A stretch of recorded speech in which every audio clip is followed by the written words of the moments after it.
Assalamu alaikum wa rahmatullah. ñi ngi nuyu ñëpp di ziar ñëpp di rafetlu teewaay bi di remercier ki ñu dalal fii muy la synthèse di remercier son secrétaire général pour avoir mis à notre disposition tout le nécessaire pour la journée d'aujourd'hui, l'Assemblée générale constitutive de la mutuelle de santé des pensionnés de l'IPRES. Je remercie la presse aussi, parce qu'on compte beaucoup sur vous pour la massification de cette structure, qui, il faut le rappeler, a pour ambition de prendre en charge 140 000 pensionnés de l'IPRES. Au-delà de ces 140 000 personnes, bien sûr, leurs familles élargies, donc on veut au moins que chaque pensionné puisse prendre en charge ses enfants s'ils sont mineurs, son mari ou son épouse, suivant le cas. Donc, nous avons comme ambition, disons, de prendre en charge au moins 750 000 citoyens sénégalais. Donc, pourquoi cette mutuelle? Parce que tout simplement, les statuts de l'IPRES, moi, sunu njaatige, moom mooy kuréel bi nga xam ni moom mooy collecter cotisation employeurs yi ak employés yi ba noppi di fay pension retraité yi kuréel boobu ñoom nee nañu seen statut faj retraité yi nekku ci li ñuy def c'est à titre social mag nag ñëpp xam na ni mag rek feebar la boo ci doolee nag amoo ko la faj c'est catastrophique. Donc ñun ni nag ay mag lañu yàlla def aussi nous sommes tous des retraités du privé compétence bu ngeen xalaat mi ngi suñu biir compétence bu ngeen xalaat mi ngi suñu biir. Je le dis parce que nous allons prendre nos responsabilités. Suñu santé on ne le négocie pas.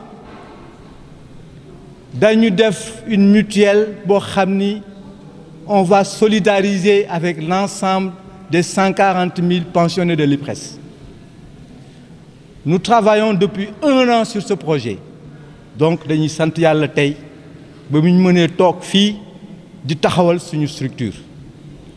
Taxawal structure bi nag c'est un petit jalon que nous allons poser.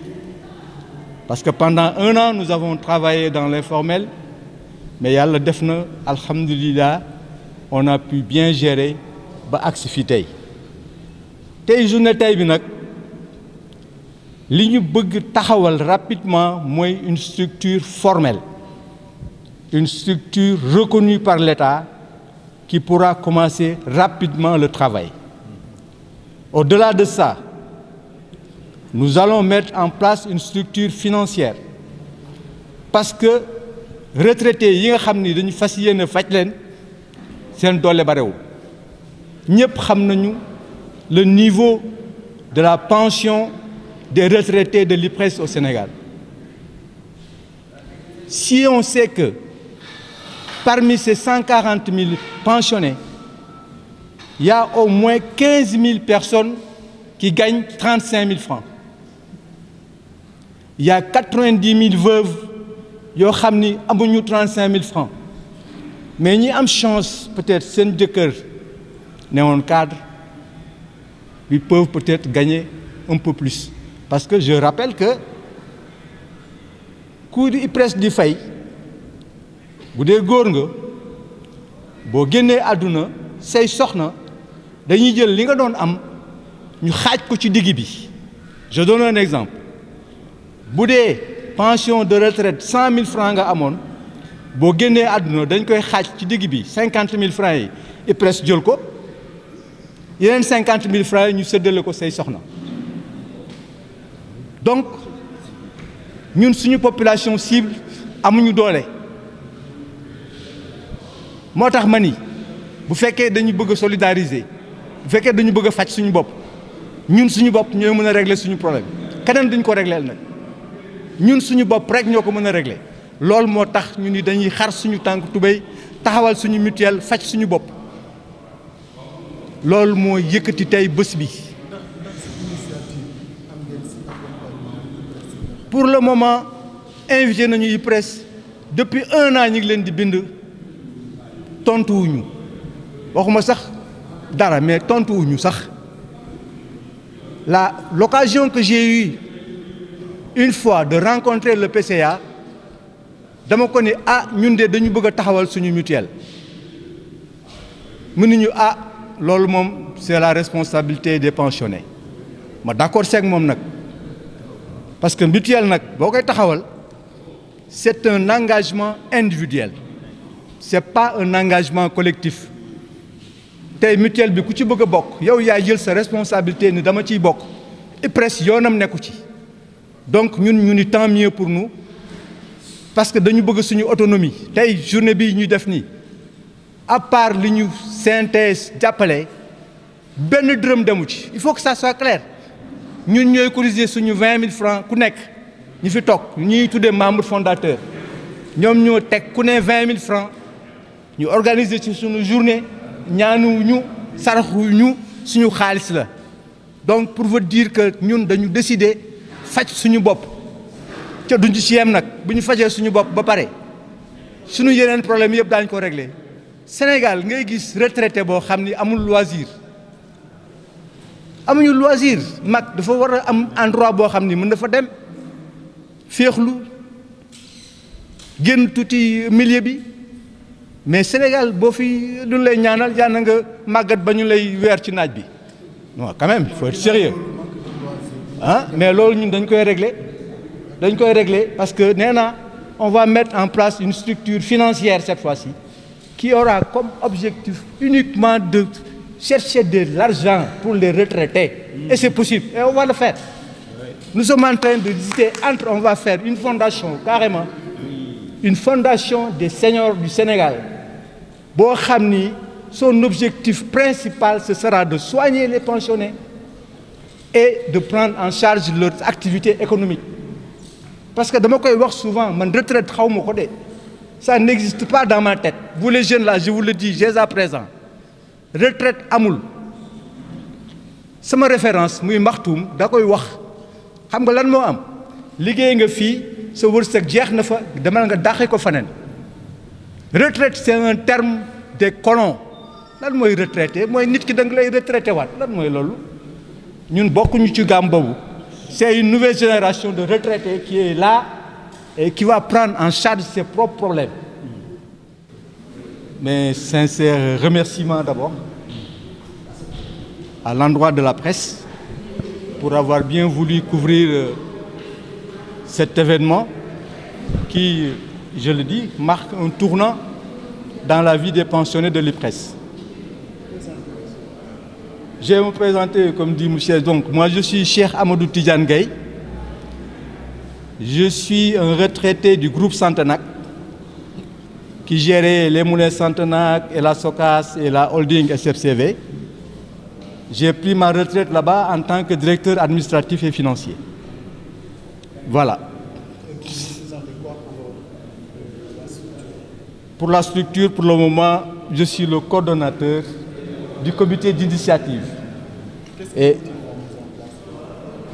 bon, la mise en place de cette structure est motivée par le fait que nous sommes des personnes âgées, je ne veux pas dire vieux, mais nous sommes des personnes âgées. Nous avons arrêté de travailler, pour ne pas dire que nous sommes des retraités, parce que j'aime pas ce mot.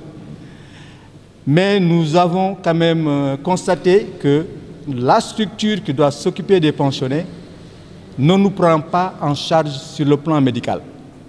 Parce que tout simplement, leur statut ne les autorise pas à le faire. Mais par contre, ce qu'ils nous disent souvent, c'est qu'on le fait à titre social.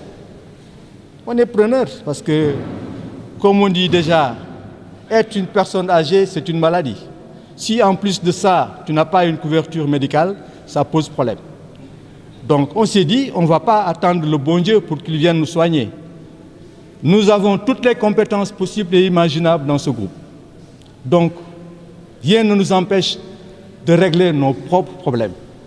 C'est pourquoi un groupe d'initiative de 100 personnes qui sont présents ici aujourd'hui ont pris l'initiative de se cotiser pendant 1 an pour constituer une cagnotte de 20 000 francs chacun, donc à raison de 100 personnes. Donc ça vous fait une cagnotte de 2 millions, mais on en a plus, pour tout simplement prendre en charge les frais de cette Assemblée générale constitutive que nous sommes en train de vivre à ce moment.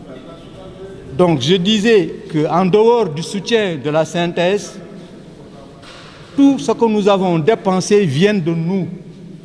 On n'a aucun soutien.